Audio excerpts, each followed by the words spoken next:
All right, let's talk about your wallet. Or maybe what used to be your wallet. We are going to trace the incredible journey of money all the way from trading simple goods to the invisible magic that's happening in your pocket right now. I mean, think about the last time you bought a coffee. You probably just tapped your phone, maybe a card, and boom, that was it. Money moved, but you never actually saw it. It's instant, it's seamless, it feels like magic. But that magic is actually the end result of a millennia-long quest to solve a really, really old problem. So that's our big question for today, right? How in the world did we get from, say, trading goats for sandals to moving completely invisible money across the globe in a split second? The story, it turns out, is all about solving one puzzle after another. Okay, so to really get why money was even invented, we have to rewind the clock way back to the beginning, to bartering. Now on the surface, it seems so simple, right? I'll trade you what I have for what you have. Easy. But in reality, it was a system just filled with friction, a real puzzle that basically kept economies stuck in first gear. So, the core problem, the big one, was perfectly named by the economist Adam Smith way back in 1776. He called it the double coincidence of wants. And just by giving it a name, he turned it from a simple frustration into something we could actually analyze. It sounds a little academic, but the idea is super simple. For a trade to work, it's not enough for me to want what you have. You also have to want what I have, at the exact same time. And, well, the odds of that happening consistently, they're surprisingly low. Let's just walk through the headache this creates, okay? Say you have chickens, and you need shoes. Easy enough, right? Nope. You find the shoemaker, but, plot twist, they don't want your chickens. They want bread. So now your simple errand has turned into a whole quest. You're not just looking for a shoemaker anymore. You're now on the hunt for a baker who just so happens to want chickens so you can get bread to then finally trade for shoes. I mean, it's a logistical nightmare. This is what keeps economies small and local. So, how did we solve this mess? This timeline here gives you a fantastic bird's-eye view. We started with barter, right? Then we moved to commodity money, basically stuff that had its own value, like barley or shells. Then, a huge leap forward. Standardized metal coins. After that, the genius of paper money in China. But then look at the last 70 years or so. The pace of change has just been explosive, catapulting us right into the digital age we live in. So how did we actually escape that barter trap for good? Well, we invented a new technology. An idea, really. We called it money. And this single invention has what you could almost call three superpowers, three fundamental functions that make our entire modern economy even possible. You know, it was an economist named William Stanley Jevons who was one of the first to really break down money's three core jobs. And this was a huge breakthrough because it showed that money isn't just a thing, it's a tool with very specific functions. Okay, first up, it's a medium of exchange. That shoemaker from before, he accepts it because he knows the baker will too. The double coincidence of wants problem? Gone. Solved. Second, it's a unit of account. We can now price both shoes and chickens using a common yardstick, so we know exactly what they're worth relative to each other. And third, and this is crucial, it's a store of value. Unlike chickens, money doesn't die or spoil. You can save it and spend it later. Of course, finding the perfect form for money took a while. I mean, commodity money like salt was valuable, sure, but it wasn't very durable, and you can't exactly make change with it. Metals like gold and silver were way better, which led to coins. But then you have a new problem. Carrying around a ton of coins is heavy, and it's risky. This is what led to the brilliant invention of paper banknotes back in 7th century China, a lightweight, super portable promise to pay. You see the pattern here, right? Each evolution solved a problem. Inefficiency, then standardization, then portability.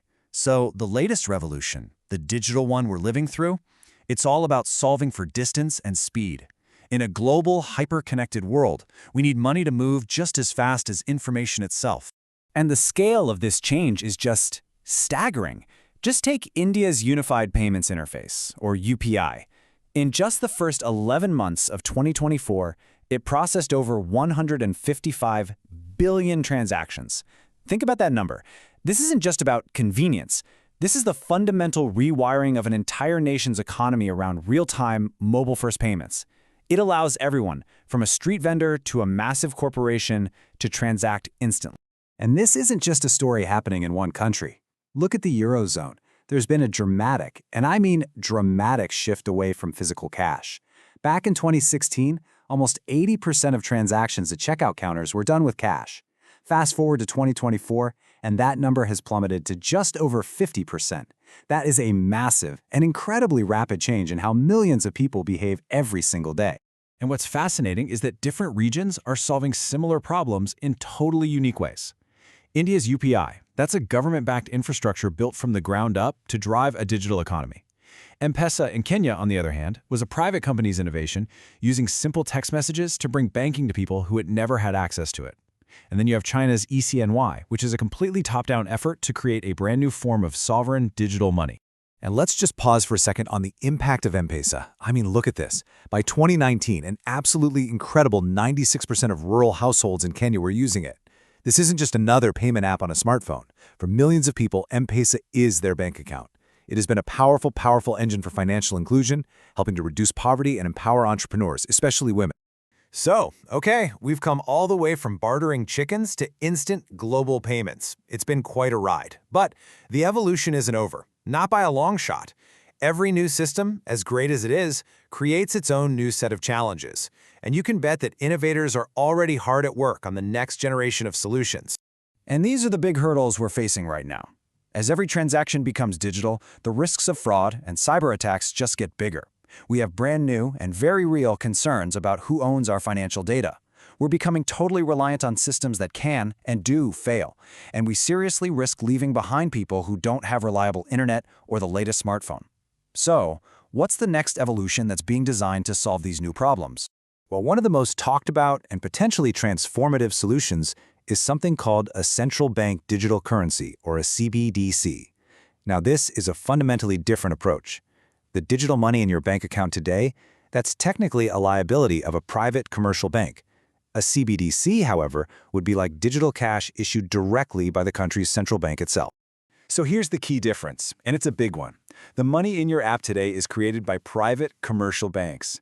A CBDC, on the other hand, would be a direct claim on the state, just like the cash in your wallet. And what that means is the primary goal isn't necessarily profit, it's public good. Things like monetary stability, better financial inclusion, and creating a more resilient payment system for everyone.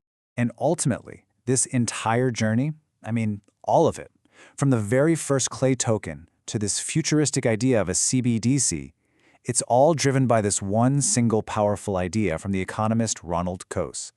He said, every advancement in payment reduces friction, lowers costs, and increases economic efficiency. It's a relentless search to make exchange easier, cheaper, and better. And every step forward unlocks more economic potential for all of us. And so that leaves us with this one final question to chew on. We started with physical objects, grain, salt, gold, things whose value was self-evident. You could hold it.